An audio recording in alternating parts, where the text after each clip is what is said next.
السلام علیکم ورحمۃ اللہ۔ آج کی مختصر بات، آج کی آیت آف دا ڈے جو ہے ربما جز کی پہلی آیت ہے۔ تو آپ یہ سوچیں گے کہ پہلی آیت کیوں کوٹ کی گئی ہے، تو یہ پورے مزاج کو بتانے کے لیے کہ جو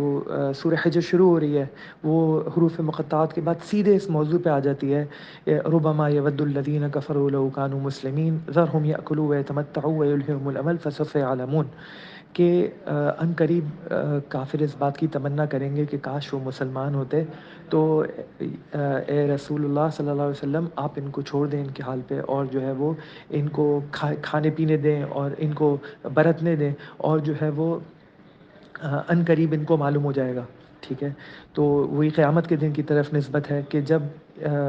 جو کمزور سے کمزور ایمان والے جو ہیں ان کو جہنم سے ان کی سزا پوری ہونے کے بعد جنت میں ڈالا جا رہا ہوگا، تو کافر اس وقت شدت سے تمنا کریں گے کہ کاش ہم بھی ایمان والے ہوتے اور ہمیں بھی جنت میں جانا نصیب ہوتا۔ یہ طبرانی کی روایت ہے، جس سے اس کے شان نزول کے بارے میں صحابہ نے ڈسکس کیا کہ یہ اس حوالے سے ہے۔ پھر اس سورت کا اینڈ کہاں پہ ہو رہا ہے، کہ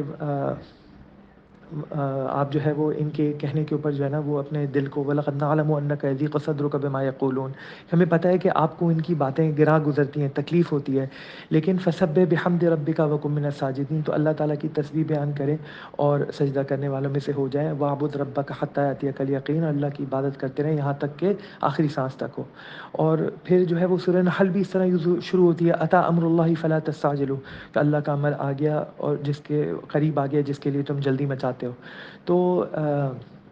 اس کے بعد پھر وہ صورت بھی اسی طرح سے ختم ہو رہی ہے، وَاصْبِرْ وَمَا صَبْرُكَ إِلَّا بِاللَّهِ وَلَا تَحْزَنْ عَلَيْهِمْ وَلَا تَكُ فِي ضَيْقٍ مِّمَّا يَمْكُرُونَ، کہ جو یہ کہہ رہے ہیں اس پہ صبر کیجئے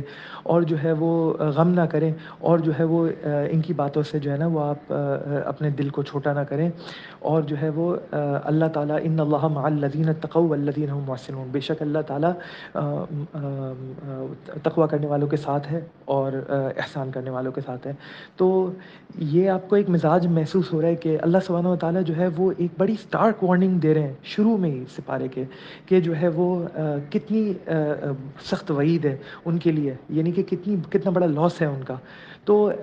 ہمیں یہ فیلنگ اس لیے آنی ضروری ہے کہ یہ تو ایک تو کفار ہے نا، ان کی یہ سوچ ہوگی کہ کاش ہم ایمان والے ہوتے، اسی طرح جو ایمان والے ہیں وہ ان کی یہ ہوگی ایک مسند امام احمد کے اندر یہ حدیث کوٹ ہے کہ رسول اللہ صلی اللہ علیہ وسلم نے فرمایا کہ وہ جو کہ نیکی کرنے والا ہوگا نا، وہ قیامت کے دن سوچے گا کاش میں ایک دفعہ اور سبحان اللہ پڑھ لیتا، کاش میں اللہ کا، یہ میں مفہوم بیان کر رہا ہوں کہ کاش میں کچھ اور نیکیاں کر لیتا، کہ میں نے تو دنیا میں کچھ کیا ہی نہیں، کاش میں اس سے زیادہ کچھ عمل لے آتا اپنے ساتھ، کیونکہ وہ جب دیکھے گا لوگوں کو ان کے عمل پہ کتنے جزا مل رہے ہیں، کتنے فائدے ہو رہے ہیں، تو وہ یہ سوچے گا کاش میں زندگی میں ایک لمحہ بھی ضائع نہ کرتا اور میں وہ سارا وقت جو ہے نا وہ اللہ تعالیٰ کی عبادت میں صرف کرتا اور میں کچھ اور عمل کر لیتا۔ ہمارے پاس اتنی گولڈن اپرچونٹی ہے کہ ہمارے پاس جو وقت ہے، ہمارے پاس جو فرصت ہے، ہمارے پاس الحمدللہ اللہ تعالیٰ نے اتنی سہولتیں دی ہوئی ہیں کہ ہم بہت آرام سے اپنی زندگی میں نیک اعمال کی کثرت کر سکتے ہیں، لیکن ہم اس توفیق سے تھوڑا دور ہیں۔ اللہ تعالیٰ سے بہت توفیق مانگنی چاہیے، اور جو توفیق ملے اس پہ پھر بہت شکر ادا کرنا چاہیے۔ ہمارے شیخ جو ہیں وہاں نور محمد صاحب رحمہ اللہ، وہ اس آیت کے اوپر ایک روایت نقل کرتے تھے، تھوڑی سی آج بات ہوگی لیکن میں چاہوں گا سب سنیں ضرور، کہ ایک بزرگ تھے اندلسی، ٹھیک ہے، جو آج ماڈرن ڈے اسپین ہے، وہ جو ہے وہ اپنے شاگردوں کے ساتھ، سینکڑوں شاگرد ان کے ساتھ چل رہے تھے، وہ جا رہے تھے کہیں اور غیر مسلم لینڈ میں سے گزر رہے تھے اور وہاں پہ عیسائی تھے، تو انہوں نے ایک گرجا گھر دیکھا اور ایک پادری کو دیکھا کہ وہ جو ہے نا وہ وہاں پہ عبادت کر رہے اور لوگوں کو عیسائیت کی طرف بلا رہے، تو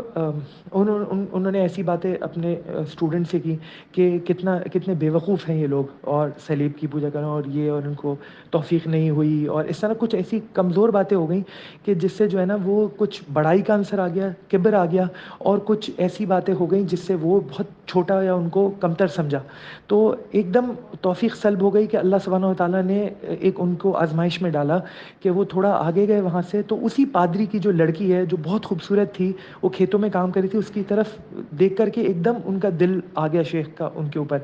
تو اس بات سے ہمارے شیخ ہمیں یہ سمجھاتے تھے کہ بیٹا اس کا مطلب ہے کہ انسان کی کوئی بھی عمر ہو، انسان جو ہے نا وہ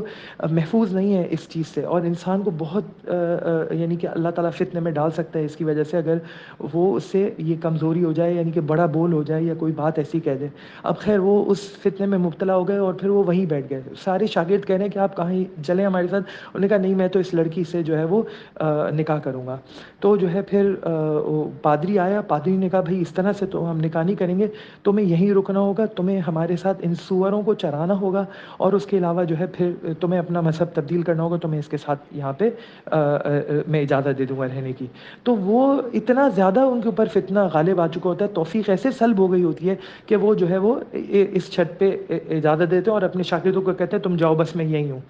پھر جو ہے وہ وہاں پہ رک کر کے اور جو ہے پھر وہ یہ کام کر رہے ہوتے ہیں، ان کے باقی اسٹوڈنٹس چلے جاتے ہیں، لیکن ایک دو اسٹوڈنٹس ان کے جو بالکل لائل ہوتے ہیں ان کے ساتھ ہیں۔ ہمارے شیخ ہمیں کہتے تھے کہ دیکھو اس کا مطلب ہے کہ ہر شخص آپ کے ساتھ نہیں ہوتا، کچھ لوگ ہیں جو کہ صرف آپ مصیبت اور آزمائش میں آپ کے ساتھ رہ جاتے ہیں۔ تو وہ پھر ہر مہینے ان کی آتے تھے، ان سے بات کرنے کی کوشش کرتے ہیں، ان کا حلیہ سب بدل گیا، اور وہ جو ہے نا وہ سور چرانے لگے اور جو ہے وہ اس میں تھے، لیکن یہ کہ ان کے دل میں ایک قلق ضرور تھا، وہ نیکی کرنے کی کوشش کرتے لیکن ہو نہیں پاتی تھی، اور ان کے شاگرد ان سے پوچھتے تھے جو ان کے قریب ترین شاگرد تھے کہ آپ کو قرآن کا کچھ حصہ یاد ہے؟ تو وہ یہی آیت بتاتے تھے ربما یود الذین کفروا لو کانوا مسلمین، یعنی کہ ان کو ایک قلق تھا ضرور، اور وہ اپنے شاگردوں سے کہتے تھے کہ میرے لیے دعا کرنا۔ تو شاگرد فکر کریں اور شاگرد جو ہے اپنے استاد کے لیے دعا کریں، کبھی کبھی اس کی بھی ضرورت پڑ جاتی ہے۔ اور پھر ان کی آزمائش ختم ہوئی سال بھر بعد، اور ایک دم وہ اس جھٹکے سے باہر نکلے، اور وہ توفیق اللہ تعالیٰ نے ان کو واپس لوٹا دی، اور ان کو اللہ تعالیٰ نے جو ہے وہ ان کے علوم بھی لوٹا دیے۔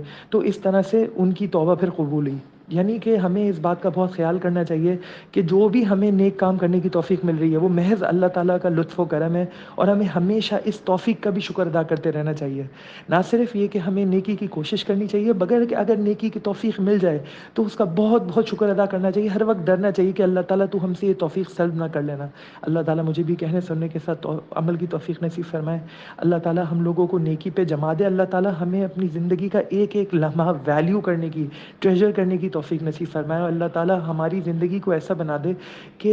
آخرت کے دن ہمیں کسی قسم کی کوئی یاس، کوئی امید نہ ہو، ہمارے یہ ہو کہ اللہ کا شکر ہے ہم نے جو کام کیا، اللہ تعالیٰ نے جو کام ہم سے کروا دیا، ہم سے بندگی والی زندگی گزروا دی۔ اللہ تعالیٰ ہمیں اپنا بندہ بنا لے، سچا بندہ بنا لے۔ اللہ تعالیٰ ہمیں اپنے دین کا سچا محافظوں میں سے شمار فرمائے، آمین۔